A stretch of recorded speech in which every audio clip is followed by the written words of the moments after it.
ভীষণ পরিমাণে নাচানাচি করার পর বোম ফাটানো হলো, মনে হচ্ছে যেন কারো বিয়ে।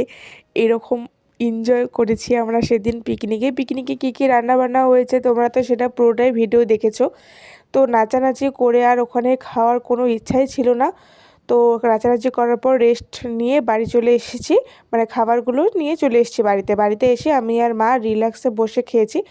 তো এতগুলো তো খাওয়া সম্ভব না, কারণ এখানে আমাদের 3 জনের জন্য ছিল, মানে যারা যারা পিকনিকে ছিল, বাবা আমি মা 3 জনই ছিলাম।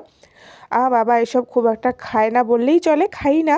আর মা অল্প একটুখানি খায় আর সাথে ভাত খায়, আমি একাই খাই। এতগুলো তো খেতে পারিনি, যেটুকু প্লেটে নিয়েছি এতটাও খেতে পারিনি, অল্প একটু মাকে তুলে দিয়ে দিয়েছিলাম।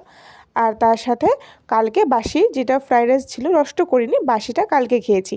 তো এটাই ছিল আমাদের পিকনিকের মেনু, একদম ঝাল ঝাল চিকেন কষা আর তার সাথে মিষ্টি মিষ্টি ফ্রাইড রাইস, সেই টেস্টি ছিল।